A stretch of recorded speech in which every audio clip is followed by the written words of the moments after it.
ইফতার সামনে রেখে ছোট্ট একটি দোয়া 11 বার পড়ুন, সকল গুনাহ আল্লাহ ক্ষমা করে দিবেন। মনে রাখবেন, ইফতারের পূর্ব মুহূর্তে আমরা অনেকেই সময়টাকে নষ্ট করে ফেলি। ইফতারের পূর্বে আপনার সময়টাকে নষ্ট করবেন না।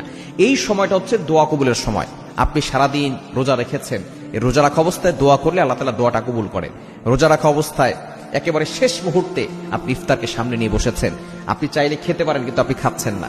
আপনার গলা তৃষ্ণার্ত অবস্থায় আছে, আপনার পেট ক্ষুধার্ত অবস্থায় আছে, কিন্তু আপনার সামনে ইফতার আছে, বিভিন্ন রকমের আইটেম আছে, ঠান্ডা পানি আছে, শরবত আছে, কয়েক ধরনের খাবার আছে, কিন্তু আপনি কোনো খাবার খাচ্ছেন না।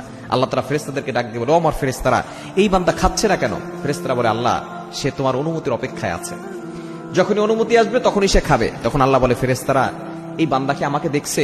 তখন ফেরেশতারা বলে, না আল্লাহ, আপনাকে দেখে নাই। তারা কি জান্নাত দেখেছে? ফেরেশতারা বলে, না আল্লাহ, তারা তো জান্নাত দেখে নাই। তারা কি জাহান্নাম দেখেছে? বলে, না আল্লাহ, তারা জাহান্নামও দেখে নাই।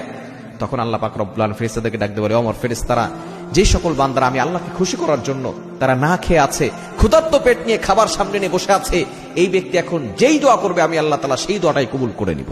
এজন্য এই সময় তার দোয়া কবুলের সময়। অনেক মা বোনরা আছেন, এই সময় আপনি ইফতার বানানো নিয়ে ব্যস্ত থাকেন, পেঁয়াজ ও আলুর চপ শরবত বানানো নিয়ে ব্যস্ত থাকেন, প্রতিদিন আপনার ব্যস্ততার সময় কাটছে, আপনি দোয়া কবুলের সময় দোয়া করতে পারছেন না।